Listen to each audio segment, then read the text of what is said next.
नींद खुली तो मुझे यह देखकर आश्चर्य हुआ कि कुर्सी पर 17-18 वर्ष का एक पहाड़ी लड़का बैठा था। वह मुझे जगाकर देखकर मुस्कुराया। तभी मैंने उससे पूछ लिया, क्या काम है, कितनी देर से यहाँ पर बैठे हो भाई? वो कहने लगा, मुझे आपसे कोई काम नहीं, आप अकेले थे, मैंने सोचा कि थोड़ी देर बात करके आपका जी बहला दूं। तभी मैंने उससे कहा, ये तो तुमने बहुत अच्छा किया यार, यहाँ पर मैं किसी को जानता भी नहीं और कोई मुझसे बात भी नहीं करता। सब यहाँ पर रिस्पेक्ट तो इज्जत तो बहुत करते हैं, लेकिन कोई मेरे पास डर के मारे बात करने भी नहीं आता। ये तुमने बहुत अच्छा किया, लेकिन रात को अकेले आने में तुम्हें डर नहीं लगा? तो वो लड़का मुझसे कहने लगा, डर किस बात का, मैं तो पास में ही रहता हूँ और अक्सर डाक बंगले आता रहता हूँ, यहाँ आने में डर की तो कोई बात है नहीं। तभी मैंने उससे वही सवाल पूछा जो यहाँ के गांव में बड़ा मशहूर था और इसके बारे में यहाँ पर बहुत ज्यादा अफवाहें उड़ी हुई थी। मैंने कहा, क्या तुम्हें बेताल घाट के भूत से भी डर नहीं लगता? उसने हंस के जवाब दिया, नहीं नहीं नहीं, मुझे किसी से भी डर नहीं लगता, लेकिन आपको भूत से क्यों डर लगता है साहब? क्या किसी भूत ने आपको सताया है? मैंने उसे सफाई देते हुए कहा, नहीं नहीं, मुझे किसी भूत ने सताया नहीं यार, मैं तो ऐसे ही पूछ रहा हूँ, यहाँ पर जब से आया हूँ तब से मैं एक ही चीज़ की अफवाह यहाँ पर सुन रहा हूँ, बेताल घाट के भूत की। बेताल घाट के भूत की कहानियां सुन चुका हूँ, उसका खौफ सुन चुका हूँ, और उन बातों को सुनकर मेरे दिमाग में भी इतना ज्यादा बेताल घाट का भूत सवार हो चुका है कि मैं तुम्हें भी बेताल घाट के भूत से डराने में लग गया। और मैं भी उसकी बात को ये कंटिन्यू करते हुए हंसने लगा। मैंने कहा, मुझे भूत ने बिल्कुल नहीं सताया, मुझे क्यों भूत सताएगा भाई, मैं तो यहाँ पर नौकरी करने आया हूँ, ना कि किसी भूत को सताने। तो भूत आपको जब भी सताएंगे जब आप उनको सताओगे। तो वो कहने लगा, हाँ हाँ, ये बात भी सही है साहब। फिर मैंने उससे कहा कि यार यहाँ का वातावरण बहुत अजीब है। तो वो कहने लगा, ये तो आप बिल्कुल ठीक कहते हैं, यहाँ का वातावरण तो वाकई में बहुत अजीब है और यहाँ का वातावरण अच्छा नहीं है। मैंने कहा, ऐसा क्यों? तो वो खामोश हो गया। मैंने पूछा, बताओ तो सही, ऐसा क्यों? तो उसने कहा, ऐसा हमेशा से नहीं था, एक जमाने में बहुत खुशनुमा था यहाँ का माहौल, तभी तो यहाँ पर चंपा और दीपेश की प्रेम कहानी ने जन्म लिया था। चंपा और दीपेश की प्रेम कहानी? मैंने आश्चर्य से पूछा। कोई 37 वर्ष पूर्व इस डाक बंगले का चौकीदार कुंवर सिंह था। वो अपनी इकलौती लड़की चंपा के साथ रहता था। चंपा की उम्र करीब 16 वर्ष की थी। वह जितनी सुंदर थी उतनी ही गुणवत्ती भी थी। उन्हीं दिनों 19 बरस का दीपेश सुंदर बाका जवान था। उसका अपना गाँव काफी दूर था। उसके माँ बाप की मृत्यु हो गई थी, इसलिए वह अपने नाना नानी के साथ यहीं पर रहने चला आया था।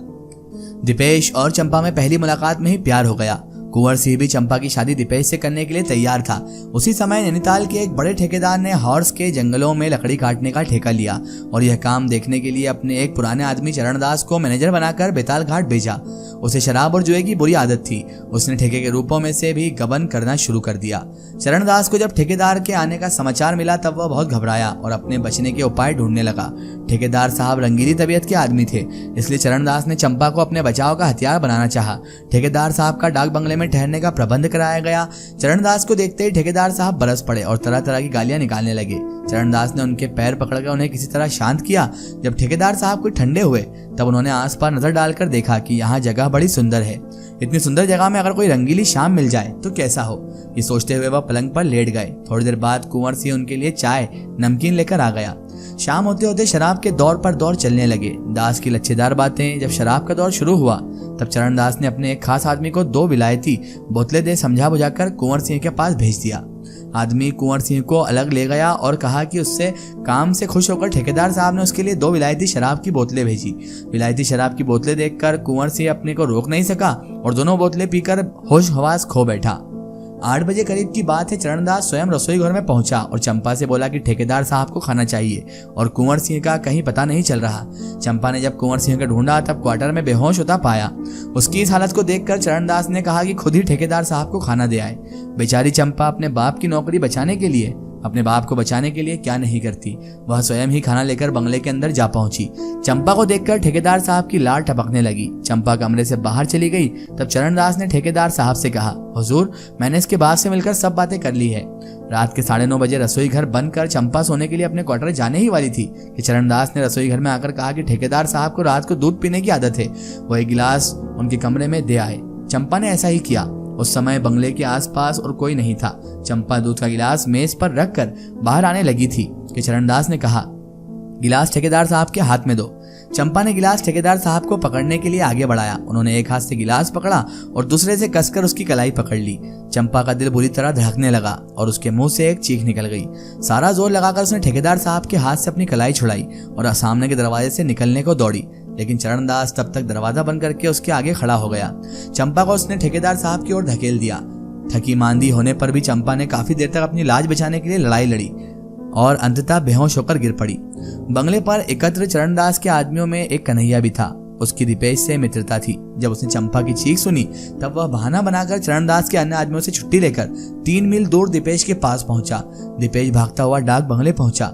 चरणदास को देखते ही दीपेश उस बाज की तरह झपट पड़ा और उसका गला दबोचने लगा। तभी चरणदास के आदमियों ने पीछे से बड़ी जोर से उसके सिर पर लाठी के वार किए। दीपेश जमीन पर गिर गया, उसका सर फूट गया था और कुछ ही क्षणों में उसके प्राण निकल गए। चरणदास ने दीपेश की लाश कोसी नदी में फेंका दिया। रात को 3:30 बजे चंपा को जब होश आया तब वह बेहाल थी। उसके शरीर में हिलने तक की भी ताकत नहीं थी। फिर भी वह लड़खड़ाते कदमों से डाक बंगले के अहाते में निकल आई। निकलकर दीपेश के घर का रास्ता लेने ही वाली थी तभी कन्हैया ने सामने आकर उसे बताया, मैंने दीपेश को खबर दी थी और तुम्हें बचाने के लिए वह आया भी था, लेकिन चरणदास के आदमियों ने उसे मारकर नदी में फेंक दिया। चंपा ने जब यह सुना तो वह उल्टे पांव लौट गई। नदी में कूदकर उसने भी खुद की जान दे दी और इस प्रकार मरकर उनका फिर से मिलन हो गया। चंपा और दीपेश की प्रेम कहानी सुनाकर लड़का चुप हो गया। कुछ देर हम यूं ही बैठे रहे। चंपा और दीपेश की प्रेम कहानी ने मेरे हृदय को छू लिया था और ऐसा लगता था कि लड़के द्वारा मुझे स्वप्न लोक में पहुंचा दिया गया है। मैंने विस्मित होकर जब उससे पूछा, तुमको दीपेश तथा चंपा की प्रेम कहानी इतनी प्रामाणिक जानकारी किसने दी? तो प्रत्युत्तर में मधुर मुस्कान बिखेरते हुए उस लड़के ने कहा, मैं ही तो वह दीपेश हूं। और इस उत्तर के साथ वह अदृश्य भी हो गया। मैं तो जैसे हैरान ही हो गया और पता नहीं मुझ पर एक अजीब सी कैफियत तारी हो गई। मुझे समझ में नहीं आ रहा था कि यह हकीकत है या सपना। ये मेरे साथ सच में हुआ या मैं कोई सपना देख रहा था। मुझे कुछ समझ में नहीं आ रहा था। वो लड़का आखिर एकदम से अदृश्य कैसे हो गया और वो मुस्कुराकर ये क्यों कह के गया कि वही दीपेश है? मुझे अब कुछ भी समझ में नहीं आ रहा था। मैं वहां से उठकर सीधे अब उधर ही जाने वाला था, यानी कि इस बंगले से बाहर, ताकि मैं इस मामले की तफ्तीश कर सकूं। पर पता नहीं कैसे मेरी आंख बंद हो गई, आंखों के सामने अंधेरा छा गया और मैं वहीं पर गिर पड़ा। जब मुझे होश आया तो मेरे आसपास मेरा नौकर और वो कूली लोग मौजूद थे। वो कहने लगे कि साहब आपको होश आ गया, मालिक का शुक्र है। मैंने कहा, मैं बेहोश कब हुआ और मैं तुम्हें कहाँ मिला? तो उसने कहा कि आप आपके कमरे में ही बेड के पास बेहोश पड़े थे। जब मैं अंदर आपको कुछ चाय पाने के लिए पूछने आया तो आप बेहोश पड़े थे। मैंने जैसे ही आपको बेहोश देखा तो मैंने इन सबको बुला लिया। मैंने कहा, साहब बेहोश हो गए हैं तो यहाँ पर आ जाओ। इन सब ने मिलकर मेरे साथ मिलकर आपको उठाया और आपको बेड पर लिटाया और आधे घंटे 1 घंटे करीब से हम आपको जगाने की कोशिश कर रहे हैं। शुक्र है भगवान का कि आप उठ गए, वरना हमें तो टेंशन हो गई थी कि आपको कुछ हो गया तो हमारा क्या होगा। मैंने उनसे उठते ही पूछा कि वो लड़का कहाँ गया? तो उन्होंने कहा कि कौन लड़का? आप तो अकेले थे कमरे में। फिर मुझे ध्यान आया कि वो सपना नहीं था बल्कि एक आत्मा ने ही मुझसे बात की थी और वो मुझे बताकर चले गई वो सच्चाई जो आज मैंने आप लोगों के सामने आप लोगों से बयान की।